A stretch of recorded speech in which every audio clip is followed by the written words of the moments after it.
encontramos en el Club de Ajedrez Marshall, en Manhattan, y con mi mano izquierda estoy tocando esta mesa llena de carga histórica.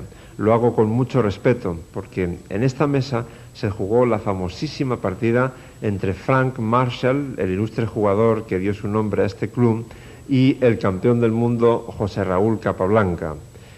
Esa fue la primera partida correspondiente al torneo de Nueva York de 1918, en la que se jugó el gambito Marshall en la apertura española.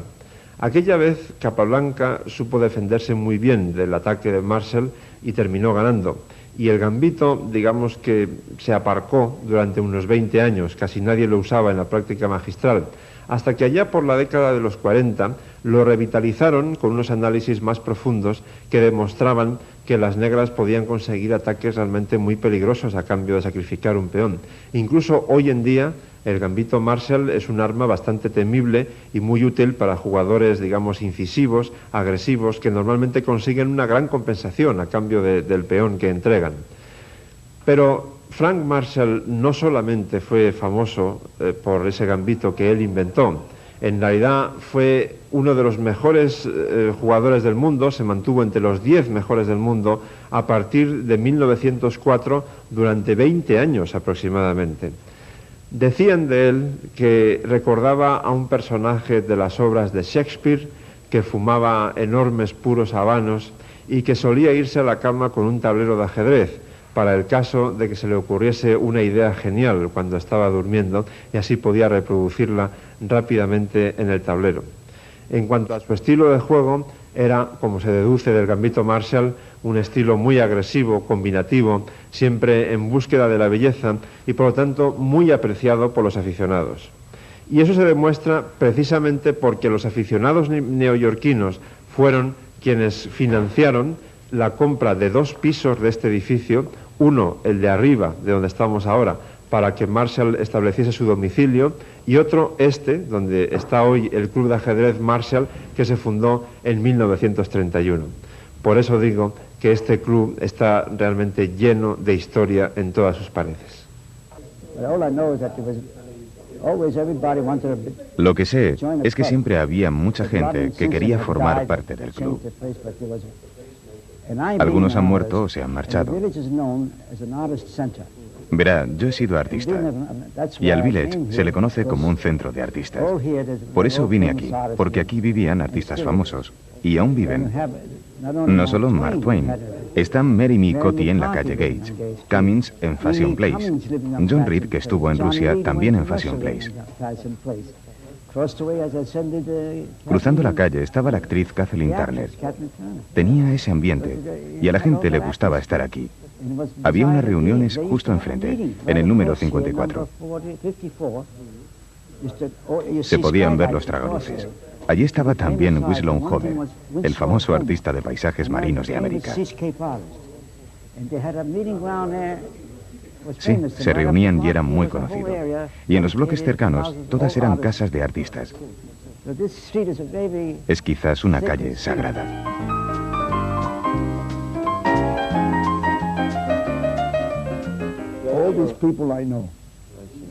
A toda esta gente la conozco. Vengo aquí a relajarme, a reírme un rato y a pasarlo bien. Es fantástico. Es un gran club. Un gran club. Es increíble.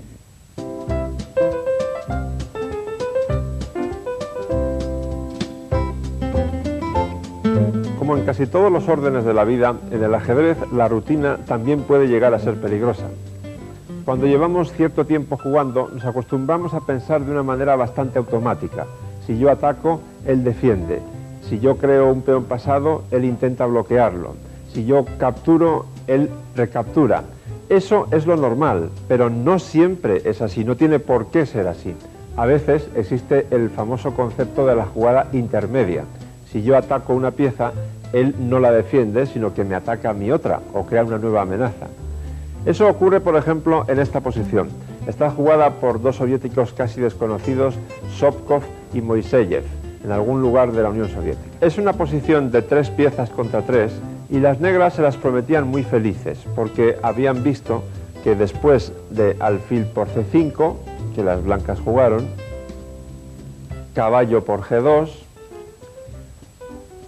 las tablas estaban garantizadas, porque después de rey por G2, alfil D5 jaque, rey mueve, alfil por C6, y quedaría un final de alfiles de distinto color con este peón pasado, pero fácilmente controlable, es decir, el empate estaría garantizado.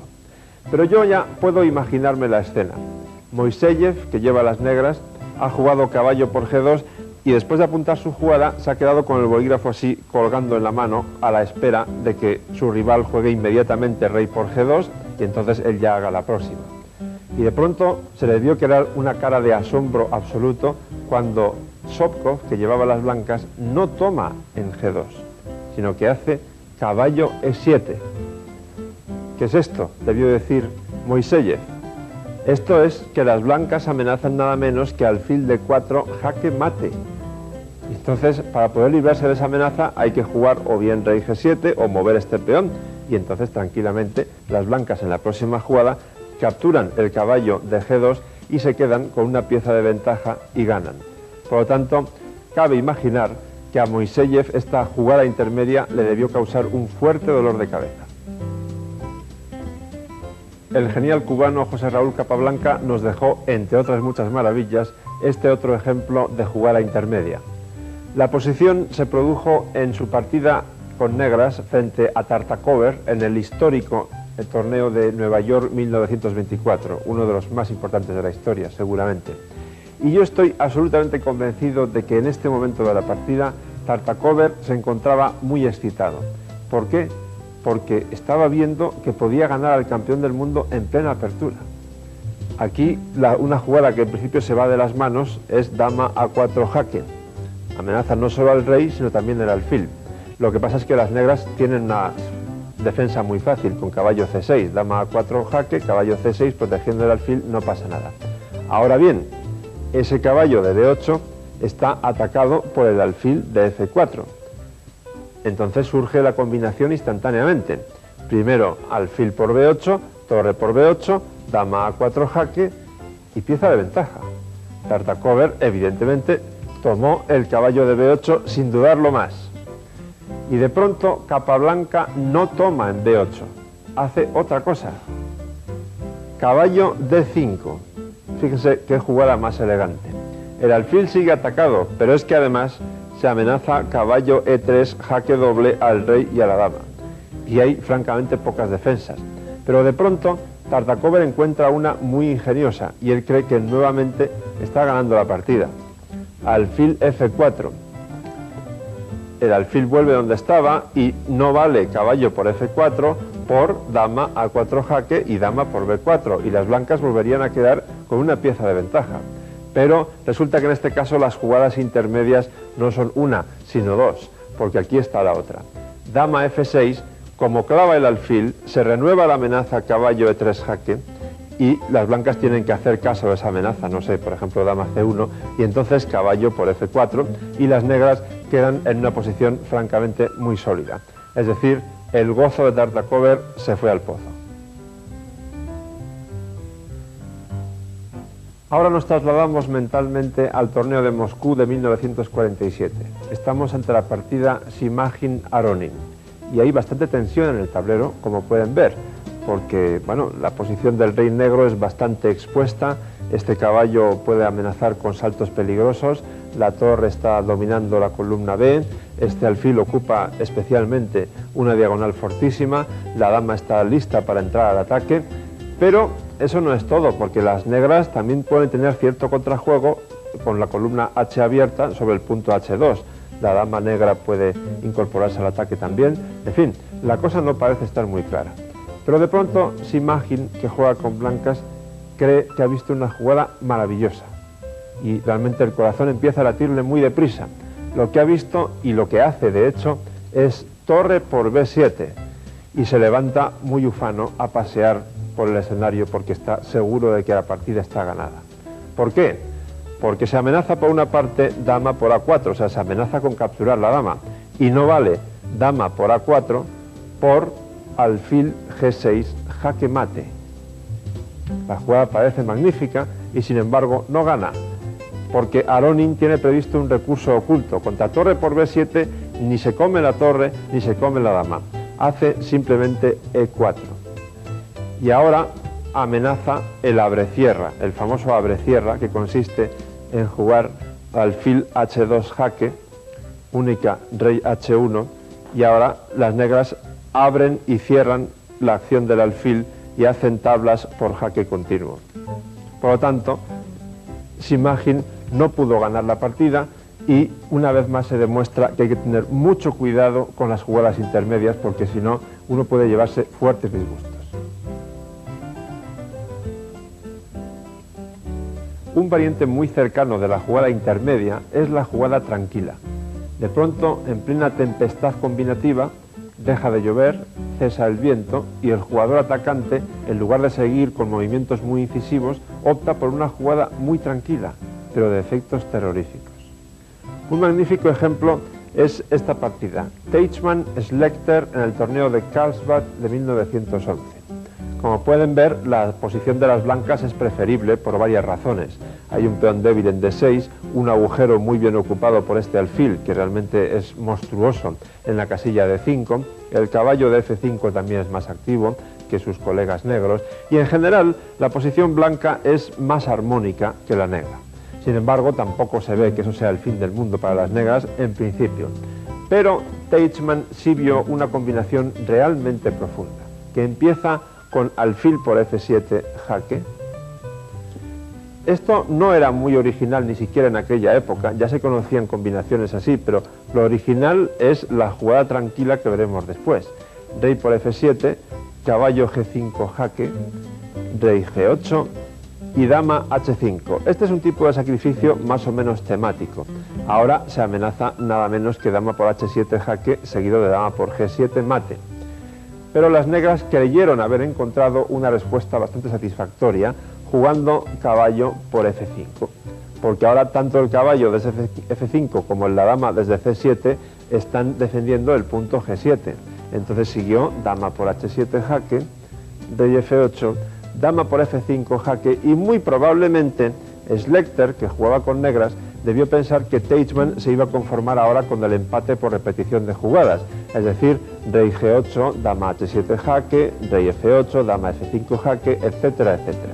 Y jugó efectivamente rey G8, y entonces vino la gran sorpresa, porque Teichmann, en lugar de dar jaques o hacer jugadas, digamos, violentas, optó por la tranquila, entre comillas, dama G6, que sin embargo tiene efectos devastadores. ¿Cuál es la idea? Muy sencillo. Torre E3, torre H3, torre H8 jaque, rey por H8, dama H7 mate. Y ustedes pueden decir, bueno, pero es que las negras no juegan nunca, solo juegan las blancas. Sí, las negras también juegan, pero ¿cómo evitan esa amenaza? Por ejemplo, si torre F8 estarían privando al rey de la casilla de escape y dama H7 sería mate. Y si dama D7, torre E3, y no hay forma de evitar toda esa amenaza de mate salvo entregando la dama o cosas parecidas. Conclusión, no se fíen en absoluto de las jugadas tranquilas porque pueden ser mortales.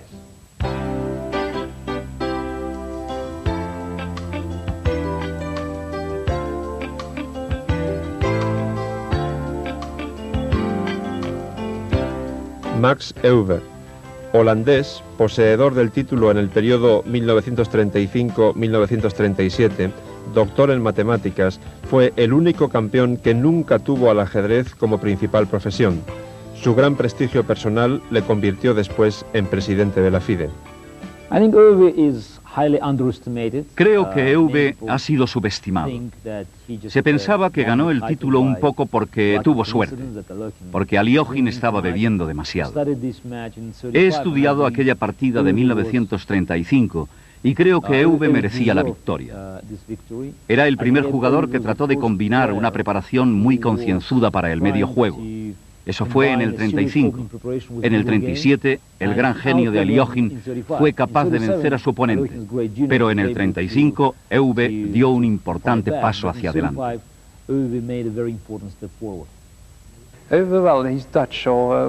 Es holandés y tenemos que apoyarle. Decimos que fue el campeón mundial más débil y durante menos tiempo. Pero en Holanda es diferente. Hizo muy popular al ajedrez y lo hizo sin ser profesional. Por eso es muy especial para nosotros. Creo que fue cosa de suerte que fuera campeón mundial. Sé que los holandeses se enfadarían conmigo por decir esto, pero es difícil compararle con los precedentes. Aunque era bueno, tenía algunas partidas muy buenas. Un ajedrez clásico.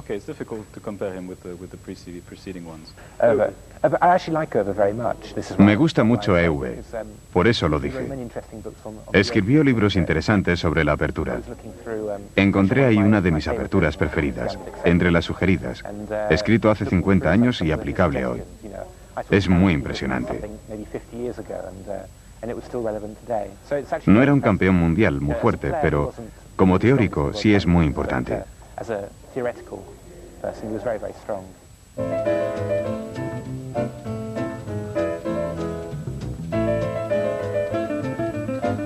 Vamos a ver un tema que cuando conseguimos realizar sobre el tablero nos produce una sensación de enorme euforia, tanto como para decir aquello de qué bonito es el ajedrez, y una sensación, por cierto, totalmente opuesta a la que sentimos después de perder una partida que hemos tenido estratégicamente ganada. Me refiero a la extracción del rey hacia el centro del tablero, generalmente después de algunos sacrificios, donde queda a la intemperie, sometido a la acción combinada de todas nuestras piezas. Hace más de 100 años, muchas partidas terminaban así. Ahora ya es mucho más raro, porque lógicamente la técnica defensiva ha mejorado en enormes cantidades. Pero, de todas maneras, como bien decía Ninzowitsch, la amenaza vale más que la ejecución, y conviene dominar estas técnicas de extracción del rey porque es algo que podemos amenazar durante una partida y por tanto el bando defensor debe preocuparse por ello, aunque luego no se dé de hecho en la práctica. El ejemplo está tomado de una partida entre dos jugadores prácticamente desconocidos, disputada en 1914. Las negras tienen un ataque considerable sobre el rey blanco, pero de todas maneras no se ve muy bien cómo rematarlo. Lo primero que vemos es un jaque con la dama N1, entonces las blancas tendrían que defenderse con alfil D1, y ahí la jugada ideal sería alfil G5, atacando dos veces el peón de D2. Digo ideal si no fuera porque las blancas también tienen bien colocadas sus piezas mayores y nos darían mate en la casilla G7, algo que realmente debemos evitar. Por lo tanto, hay que buscar otro tipo de ideas.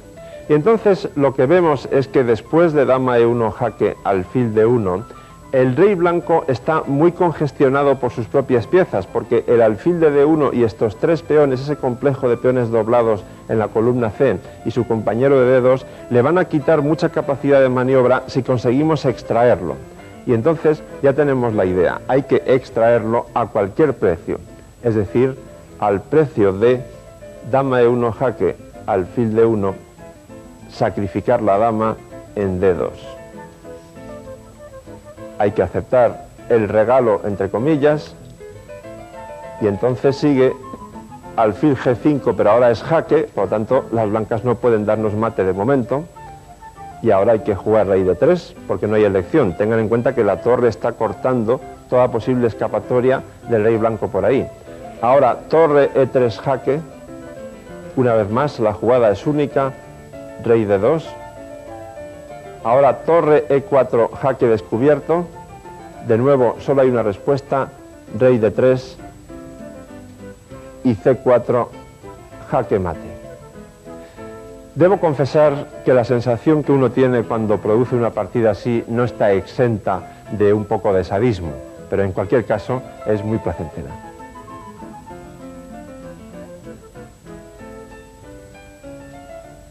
Para asentar bien las ideas, vamos a ver otro ejemplo de extracción del rey para aprovechar la acción de un alfil en la gran diagonal. Aquí el rey de las blancas tiene una situación, digamos, delicada, por la excelente ubicación de la dama en D5, el alfil en B7, en la gran diagonal, y además acompañadas por la torre en F6, el caballo en C6 y el alfil en C7.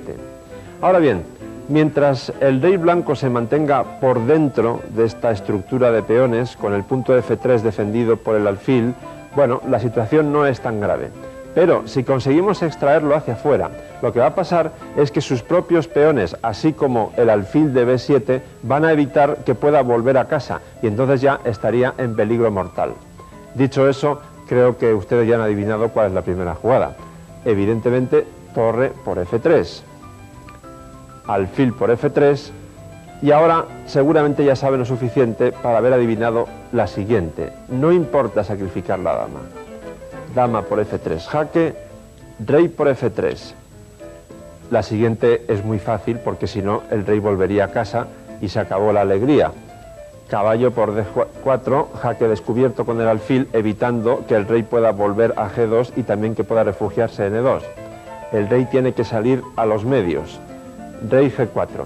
Aquí voy a hacer un pequeño paréntesis porque acabo de acordarme de una inolvidable partida del excampeón del mundo Tigran Petrosian, que en una posición similar a esta hizo una jugada intermedia y aparentemente muy tranquila. En lugar de seguir dando jaques, jugó un alfil G2, de manera que el rey no pudiera volver a casa por H3.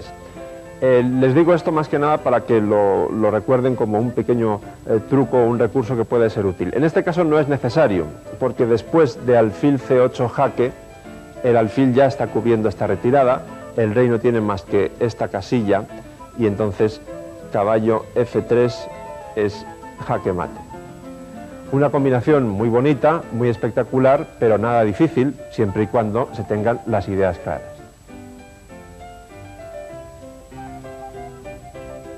Lo que van a ver ahora es una posición muy fácil para alguien que esté en el nivel avanzado de conocimientos y además es muy improbable que se dé en alguna de sus partidas.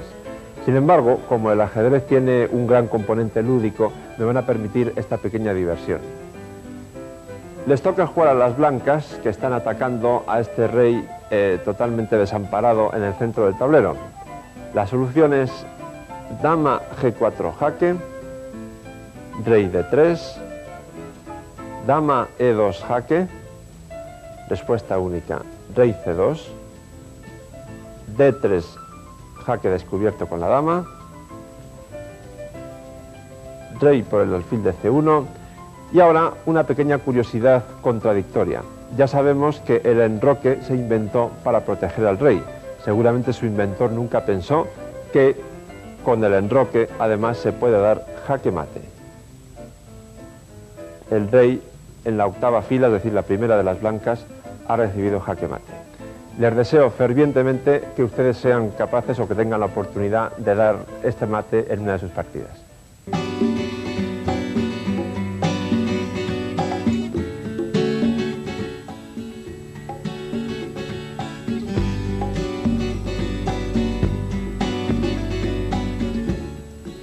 Diseñar huevos es en principio bastante más fácil que diseñar piezas de ajedrez. Ahora bien, si intentamos diseñar huevos que recuerden a las piezas de ajedrez y además con un concepto bastante sencillo, como ocurre con estas piezas que tengo en el tablero ahora mismo, entonces la cosa se complica. Y mucho más difícil todavía es producir con las piezas de ajedrez una obra de arte que parezca muy sencilla. Eso es privativo de los grandes, como por ejemplo Emanuel Lasker, el inmortal prusiano que fue campeón del mundo nada menos que durante 27 años, desde 1894 hasta 1921. Me atrevo a asegurar que nadie por los siglos de los siglos conseguirá batir ese difícil récord. Esta partida, tan bella como instructiva, se disputó un poco antes de que Lasker fuese campeón del mundo, en el torneo de Ámsterdam de 1889. Su rival era Bauer. Lasker tenía las piezas blancas y optó por la apertura Bird, que es F4, que debe su nombre a un famoso jugador de la misma época, se escribe bird como pájaro en inglés, y tiene como principal virtud hoy en día que saca al adversario de los caminos trillados. Es una apertura bastante rara. Ahora bien, en aquel momento era un símbolo de lo que se llamó escuela hipermoderna, que como ya hemos comentado alguna vez, consiste principalmente en dominar el centro o presionarlo desde lejos con las piezas antes de ocuparlo con los peones, como ocurría con la escuela clásica. El caso es que Bauer a F4 contestó D5 y ahora ya las blancas tienen un plan muy claro que consiste en el dominio de la casilla E5. Esa va a ser la casilla clave de la partida o al menos de su primera fase. La partida siguió con E3, desarrollo normal de las piezas, caballo F6, B3, vean ustedes cómo hay un punto de coincidencia, el alfil va a ocupar la casilla B2 para dominar ese punto crucial que está en E5, E6, alfil B2, alfil E7, y ahora una jugada muy extraña, alfil D3. Con los años, este tipo de jugadas que consisten en poner el alfil por delante de la cadena de peones se han visto con más frecuencia, pero en general son poco recomendables para ustedes, salvo que conozcan muy bien los entresijos, la esencia de la posición que estén jugando, porque como se puede ver, este alfil está estorbando el desarrollo de las piezas blancas, estorba al peón de D2 y por lo tanto también en consecuencia a las otras piezas.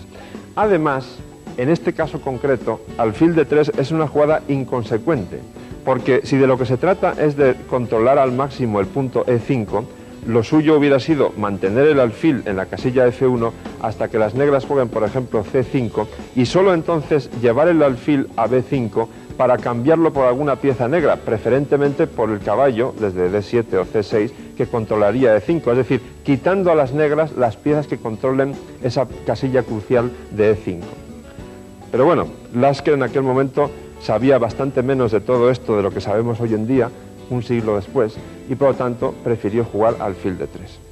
Y la partida continuó con B6, caballo F3, alfil B7, caballo C3, y Bauer jugó aquí caballo BD7, que a mí no me termina de gustar. Quiero decir, tampoco es lógica con la filosofía de la que estamos comentando.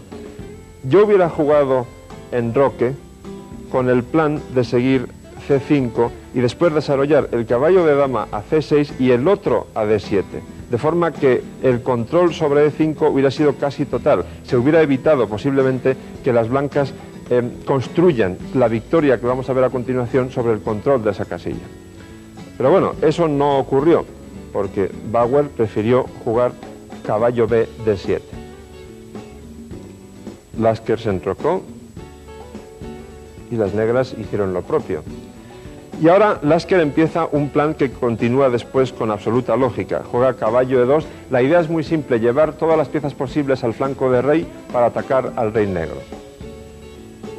C5, caballo G3, dama C7. Bauer ahora se da cuenta de que debe controlar más la casilla E5, pero quizás es demasiado tarde, porque lo que sigue es precisamente caballo E5, cambia las piezas, alfil E5. Fíjense en una cosa muy curiosa, lo que consigue ahora Bauer es un cierto contrajuego en la gran diagonal blanca sobre el punto G2. Lo que pasa es que eso es muy fácil de defender, como demuestra Lasker al jugar dama E2, que además domina esta otra diagonal que va de F1 a A6, en un momento dado puede amenazar alfil B5, por lo tanto las negras contestan A6. Y ahora Lasker continúa con su plan de atacar al rey negro, para lo cual no hay nada más lógico, por eso decía al principio lo de la aparente sencillez, pero ya verán después lo que viene, que jugar caballo H5, con el fin de eliminar a ese defensor del enroque negro.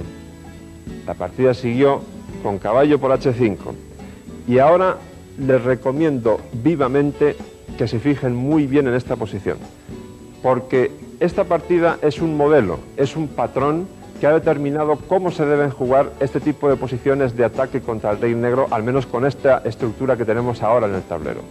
Graben en su mente esta partida, porque insisto, es una partida modélica. Siguió alfil por H7 jaque, es decir, en vez de tomar directamente el caballo en H5, las blancas primero sacrifican su alfil en H7. Rey por H7 y dama por H5 jaque. Evidentemente no hay mucha elección, hay que jugar rey G8. ¿Qué jugarían ustedes ahora en esta posición? Aquí está la clave de toda la idea. Se sacrifica el otro alfil, alfil por G7. Insisto, recuerden esta partida, porque es probable que en alguna de las suyas se repita algún tipo de posición similar. Aquí Bauer podría haber optado por no tomar el alfil y jugar, por ejemplo, F6, pero en ese caso las blancas lógicamente seguirían atacando, concretamente con la idea torre F3, y el rey negro realmente está en una situación muy delicada. Así que ya puestos, Bauer optó por tomar también el otro alfil. Lo que hay que hacer ahora es arrinconar primero al rey negro en la banda, es decir, dama G4 jaque. Siguió rey H7 y ahora incorporamos la otra pieza al ataque, torre F3. Fíjense que el ataque en realidad está basado en una lógica total. Lo que hemos hecho es entregar los dos alfiles por los dos peones que protegían al rey negro en el enroque, y así hemos desnudado, digamos, esas dos columnas para atacar al rey negro. Eso es fácil de decir ahora por mí, pero imagínense que concebir esa combinación hace más de un siglo no era tan sencillo. El caso es que después de torre F3, las negras jugaron E5 sencillamente porque no hay otra jugada. La única defensa consiste en sacrificar la dama, llevándola a H6 después de torre H3 jaque, dama H6, tapándose de ese jaque y sacrificando la dama. Después de torre por H6 y rey por H6, aquí también hay que hacer una pequeña consideración. Si no fuera porque las piezas negras son un desastre, están muy mal coordinadas y su rey está a la intemperie, en realidad el desequilibrio que hay en el tablero podría ser incluso hasta favorable para las negras. Es decir, una torre y dos alfiles muchas veces valen más que una dama, pero en esta posición en concreto lo que ocurre es todo lo contrario. Sobre todo porque ahora las blancas tienen una jugada que es dama D7 que ataca los dos alfiles a la vez y gana uno de ellos.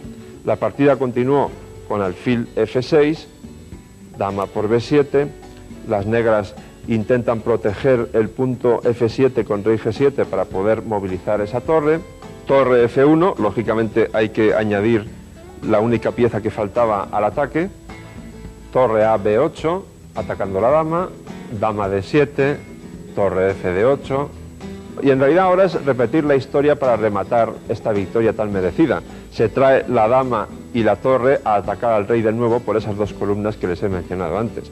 Dama G4 jaque, rey F8, F por E5. Fíjense en que ahora no valdría alfil por E5 por dama H5 con ataque doble sobre el alfil y sobre el punto F7 donde se amenazaría mate. Por lo tanto, las negras deben retirar el alfil a G7 y sigue E6 amenazando entrar en F7, torre B7 y ahora dama G6 aprovechando la clavada, no hay más remedio que jugar F6 y ahora ya el detalle final, la guinda, torre por F6 jaque, alfil por F6, fíjense también en esta combinación porque es instructiva, dama por F6 jaque. El punto clave está en que la torre de B7 está indefensa y por lo tanto ahora después de rey E8, dama H8 jaque, no hay más remedio que jugar rey E7, dama G7 jaque, el rey mueve y la torre de B7 cae y por lo tanto Bauer abandonó.